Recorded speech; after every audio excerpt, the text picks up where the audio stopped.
Action. Greetings, Uja. This is the Temple of the Moon 3rd year anniversary, and we are celebrating being here in Rock Hill, South Carolina, celebrating with the A to Z bookstore. Today, our guest speaker is Setna Nebu Ra. Let me share some things about Setna. Priest Setna. So I've known Priest Setna for quite some time, and I have always known him to be a person of commitment.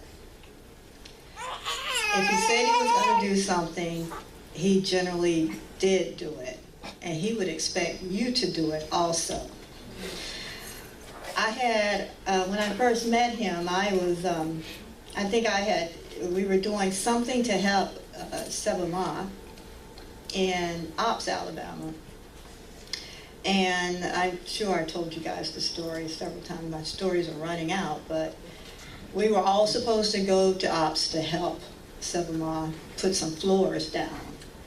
And at this time, it was sometime around Thanksgiving, and I was just flat out tired. I was working. And previously, I said, yeah, I'll come by Atlanta and pick you up and that sort of thing. Well, at the last moment, I said, I don't think I can make it. Yeah. And Setna, who I kind of knew, he was a bookseller. He would come to the bookstore and sell books. But I said I couldn't make it. And he chastised me. He said, if you say you're going to do it, you do it. And from there, from that day on, I said, okay, this is how he is. When I say something that I'm going to do it, I better be prepared to do it. So when we had the conference in Ops, Alabama, and I said I was going to come by and pick him up, I made sure I came by, picked him up, met his whole family. He handed me a smoothie that I wasn't getting into at all, because I had my coffee, but he was still in the smoothie and just raving about the smoothie. And I said, gosh, this is how it's going to be all the way to Ops. Because we all know how it is when we come into this, right? And, some of us, are still on that borderline. We could go either way. But anyway, so this is the type of individual Setna is. And he's been with Sebama ever since I've known him. He's just followed Sebama. He had that same type of fire and energy that the priest had.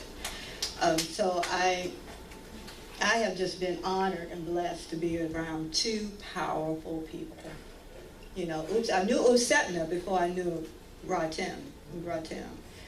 And but Setna has always been a very he'll look after you, but he demands a lot. He demands a lot from you. And so, although he is younger than me, I see him as my older brother, my older spiritual brother. And it is a delight on this day, February the 17th, 2019, to welcome my brother to this podium. This home is yours. Key to the city. Key to the temple, for sure. Right. So at this time, let's give him a very warm welcome.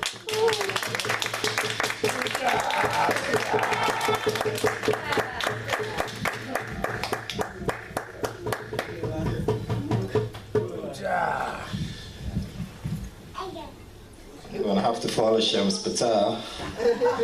Uja.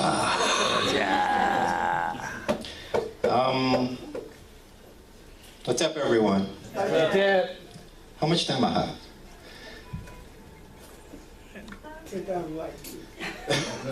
Don't tell me that, you'll get it. Did the juice run out over here? Okay, greetings, everyone. Greetings. Thank you, Temple of the Moon, for granting me the privilege to be here. It's a privilege, actually. And I bring you greetings on the Temple of Heru, congratulating you on your 3rd year of propulsion. I told Abamunti this year, the word from my year, 2019, is propulsion. Coming out of the last conference. And you all missed a good conference, for those who weren't there, understand time and space issues. But I would like to say to you, I've been changing my presentation for the past week. I asked Abamunti, I said, Abamunti, what would you like me to speak on? Anything you choose. And there's a story about the cat and the fox, right? I'm a storyteller, by the way. The hunter is in the forest looking to get some game. So the cat and the fox seen him coming. So the fox, you know, they have a saying that says, a cliche that says, as cunning as a fox, right?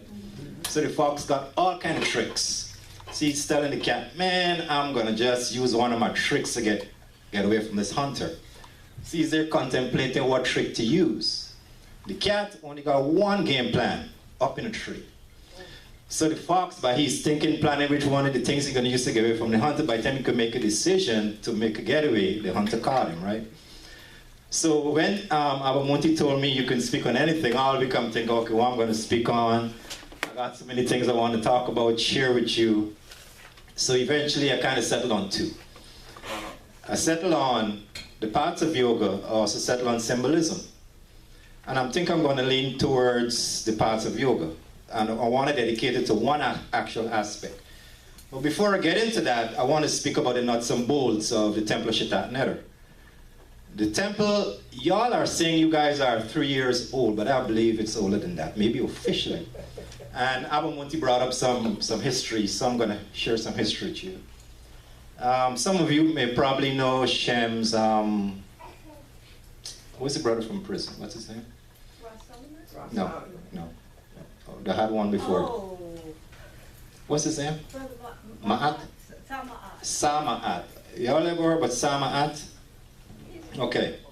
Sama'at is a former inmate.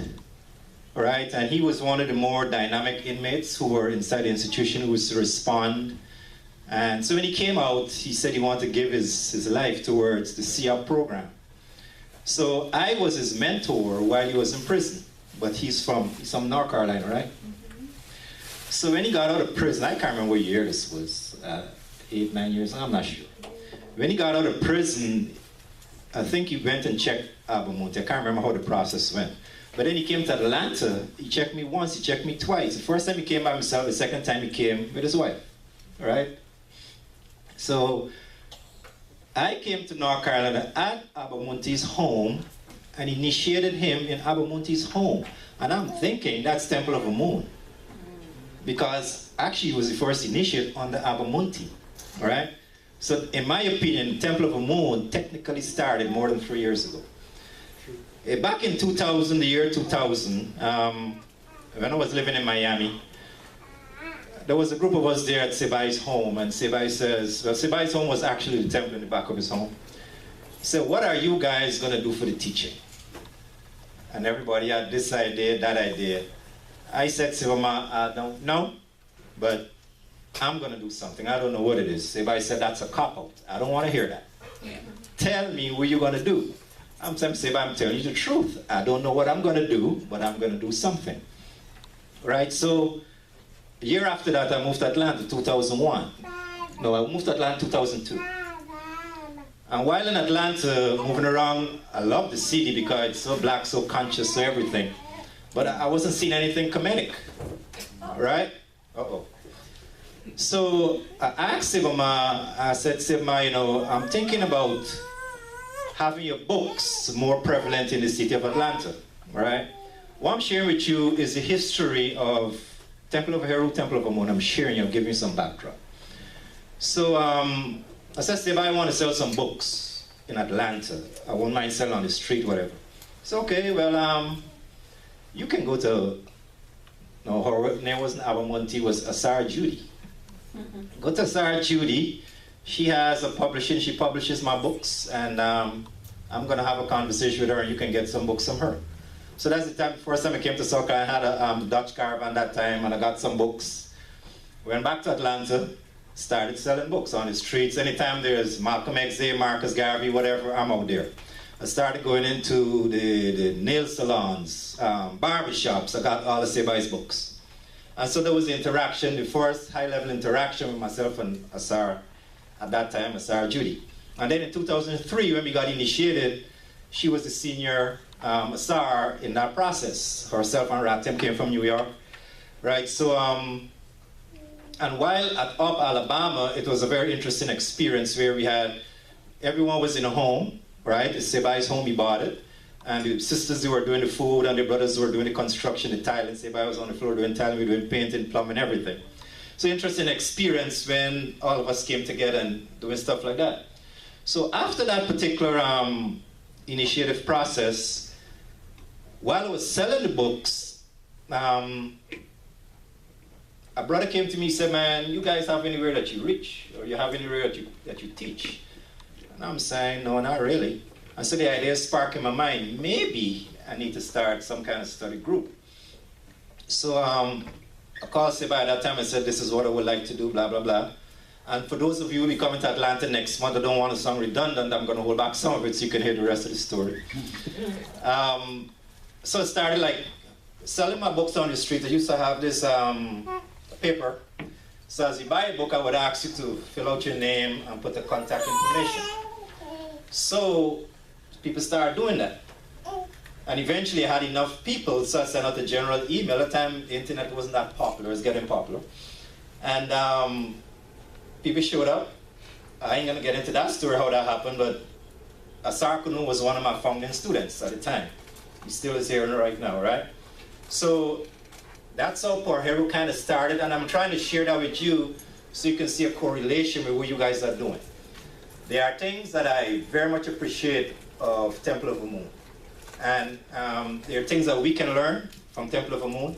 And some of the stories that we've had, maybe eventually you guys, for example, like the children's program. We used to have a children's program once a month for children, whereby the children lead everything. From the worship, the only thing that they didn't do was maybe give the presentation, the lecture, right? But how we normally start the postures, if you all know Asar Ankh, his daughter, she was part of the posture systems. Asar Kanumzad at that time, actually Asar Kanumzad was his first Shem in Temple of Shitat Neder. She thinks she got initiated around 11 or 12 years old. And actually she was the only child coming around. There were no children. You see all of the kids, we never used to have any children back in the day. Right, so eventually, after that, when we got to the process where people start attending more and more as a study group, until, and as you guys are experiencing now, the evolution into a temple as you are now.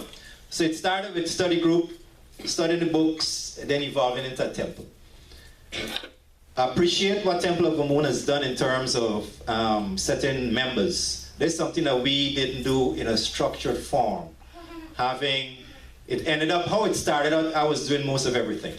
Until Asar Kanum came on board and he was assistant. But as far as I was the only point person. And we had a brother, aspiring Kush, Shams Kush. He was an accountant, so he did our books, right? But anyway, fast forwarding, and for those of you who come next time, you're going to hear the rest of the story, as the brother Paul would say. Fast forwarding to where we are today, with Abratem. As far as one thing for Abratem, the first children's program the Temple of Shitat Natir ever had, the first children's program, for those who went to the conference, you know they have this children's program. Asar Abratem is the first presenter to the children's program. There were 4 kids for the first children's program. It was 2 of Maneto's kids, Malame and Izina, and 2 of my kids, Cameron Kinisha. That was the 4 kids. And there's a picture in one of our magazines that used to produce the Natir newsletter, where you see Abratem is in a chair. He looks like he's in a rocking chair. And he got his glasses and he's like talking to the kids. The picture is very hilarious anyway. But that was the first, and that was back in 2005, 2006, back in those days. Anyway, it brings me to today. And while driving with Sam and Neto coming up here, I'm still going in my head, my notes. Normally when I do presentations, I don't have nothing written down. It's all coming from here, my heart. I will have like maybe bullet points, but everything else comes from my experience and not from like to say a book. Because I think the best book is a book that comes from your heart. If you guys see the story of The Book of Eli with Denzel Washington? Okay. Anyway, what I would like to share today is from a very practical perspective in terms of how, especially have new Shem, Skim, and Zach, in that over the years, I've been with the teachings maybe 19 to 20 years, and there have been a lot of ups and downs, a lot of mistakes, quote unquote, because I don't think they are mistakes. They are just experiences, right? Because in life, when we think about what we would call a mistake, for example, let's say somebody committed a crime and they ended up in prison, all right? And when they ended up in prison, family members, the person themselves would say, okay, they made a mistake, they committed a crime. Let's use Malcolm X as an example. Malcolm X's life changed while he was in prison. So can you say that the thing that got him into prison was a mistake? It wasn't a mistake, it's part of his journey, right? So when he came out of prison, he developed his life until he got to a point where he became the national spokesman of the Nation of Islam. So I'm saying that things that we experience, you might go into a relationship with someone. Let's say a brother married a sister, and within 2 years the marriage is broken up, and then she cleaned him out everything he got. He didn't sign a prenup, all that stuff in modern technology. You might say it's a mistake, he married a sister.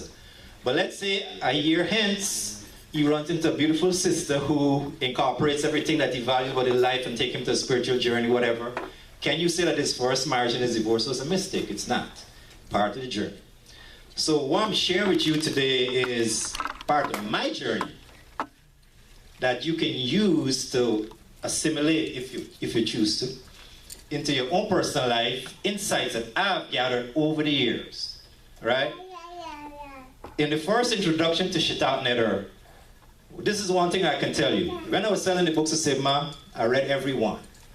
So if somebody asks me a question in this book, I know exactly how to answer you based on the book. So I didn't want to sell the book just to make money or just to sell the book. I'm selling the book because I think it was not just a privilege, but it was part of me helping my community to become more conscious of what's happening in their world, where we come from, origins and all that stuff. Because coming out of the black experience, a conscious experience. I remember I used to live in Brooklyn. When I moved back to Brooklyn, actually Dr. Phil Valentine was my first teacher. And so he had a lecture at the Dempsey Center in Harlem. So I was living in Miami, I visited him, visited New York. And when I went into Harlem, it was maybe like 6, 7 years after, some of the same people I was seeing years ago, back in the early 90s, are some of the same people I'm seeing still going to these lectures. Conscious lectures, right? And I'm saying, the majority, when I reflected on what's happening in Atlanta, even Miami, the majority of us in the black community or conscious community, we go for this emotional ride. Like Dick Gregory comes in the tongue, everybody's hyping. What's his name? Any brother, actually crazy, any one of them. And then after you leave the lecture, nothing. There's no follow-up, there's nothing. So after I went to and seen what happened in Harlem, that gave me the idea that maybe I personally need to do something more about what I've gained over the years, right? So that went into forming a group and everything. Anyway, what I'm saying is that in this journey, over the years, based on quote-unquote mistakes made, wrong directions, misdirection, over the years, the teaching has been marinating all the time. There's a marination process taking place. And I can remember years ago, Sebai said something, the teachings is like termites to wood. Once you get a taste of it, even if you try to move away, it's going to keep eating away at you. You know deep in your heart, there's something hiding what you're trying to do. Right? So, I didn't want to end up in that situation where the termites were eating away at me, so I tried to stay on point, right? So, what I would like to share definitely about the past of yoga. Because I come from a place, I'm kind of old school, right? Grew up with my grandparents, and your grandparents normally instill certain things in you, so some fundamentals in life. One of them is loyalty. My grandmother always taught me about loyalty, whether direct or indirect. Because back in the day, parents and grandparents never used to talk to you like how your parents and grandparents talk today. They never told you I love you, they never gave you a hug. It was all, in hindsight, you can see. Like for example, quickly, when I was like around 14, 15, I'm from Guyana. I don't know if I mentioned I'm from Guyana, right?